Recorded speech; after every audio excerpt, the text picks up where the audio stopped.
नमस्कार, अस्सलाम वालेकुम। आज इत्तेहाद सोशल वेलफेअर सातारा यांच्यातर्फे मोहम्मद पैगंबर सल्लल्लाहु अलैहि वसल्लम यांच्या जयंतीनिमित्त एक खूप चांगला आणि विशेष उपक्रम राबवला गेला। साताऱ्याच्या ऐतिहासिक शाही मशिदीमध्ये रक्तदान शिबिर, यामध्ये सातारच्या तरुणांनी खूप चांगला सहभाग नोंदवला।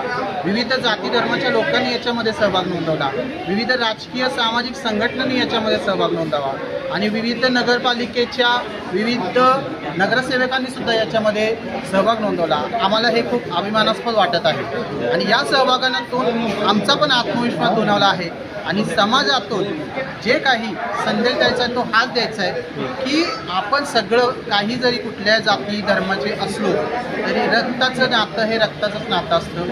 कोणालाही रक्त लागलं तर तो कुठली गोष्ट विचारत नाही, जे रक्त अवेलेबल आहे ते कोणाचं आहे हे अवेलेबल होतं आणि त्याचा जीव असतो। त्यामुळे रक्तदान हे श्रेष्ठदान आहे हे ब्रीद वाक्य ठेवूनच आणि त्याच सोशल वेलफेअर सातारा यांनी खूप चांगला उपक्रम नोंदवला आणि आम्ही सर्व सातारकरांचे धन्यवाद मानतो की त्यांनी याच्यामध्ये उत्स्फूर्त असा सहभाग नोंदवला आणि आम्हाला आशा आहे की विक्रमी अशी रक्तदान या ठिकाणी होईल। आजच्या या शिबिरामध्ये फक्त पुरुषच नाही, स्त्रियांनी सुद्धा चांगलाच सहभाग नोंदवलेला आहे आणि त्याच्यामुळे सुद्धा आम्हाला असं वाटतंय की येणाऱ्या काळात स्त्रियांच्यामध्ये सुद्धा आपल्या आरोग्याच्या बाबतीत जी जागृती होईल ही अतिशय महत्त्वाची आहे।